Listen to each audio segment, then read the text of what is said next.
नमस्कार, DND 24 में आपका स्वागत है।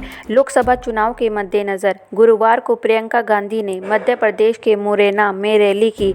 इस दौरान उन्होंने यहां जनसभा को संबोधित किया और विरासत वाले बयान पर एक बार फिर से निशाना साधा। प्रियंका गांधी ने कहा कि जब अपने पिता के टुकड़े लेकर आई तो इस देश से नाराज़ थी। मैंने अपने पिता को हिफाजत से तुम्हारे पास भेजा और तुमने टुकड़े में लौटाया। प्रियंका गांधी ने कहा कि मैं जानती हूँ शहादत का क्या मतलब है। जब मंच पर खड़े होकर मेरे पिता पर आरोप लगाते हैं कि मेरे पिता ने कोई कानून बदल दिया उनसे विरासत लेने के लिए। मेरे पिता को विरासत में धन दौलत नहीं, शहादत की भावना मिली। यह भावना आप समझ सकते हैं क्योंकि आपने अपने बेटे को सरहद पर भेजा है। मोदी जी इस भावना को नहीं समझ सकते।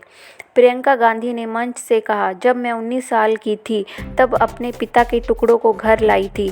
तब मैं नाराज़ थी। फिर मैंने धीरे धीरे इस बात को समझा कि जिससे प्रेम होता है नाराज़गी उसी से होती है।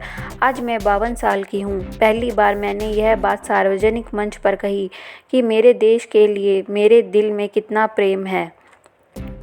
उन्होंने विरासत वाले बयान पर निशाना साधते हुए कहा कि मोदी जी कहते हैं कि मेरे पिता ने अपनी मां से विरासत लेने के लिए कोई कानून बदल दिया था।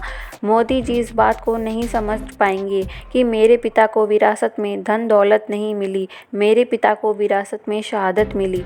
मैं कैसे समझाऊं कि मोदी जी मेरे पिता को देशद्रोही बोलते हैं। वे इस बात को नहीं समझेंगे, लेकिन आप समझेंगे क्योंकि आप इस देश के किसान हो। इस देश की मिट्टी को आपने पसीने से सींची है।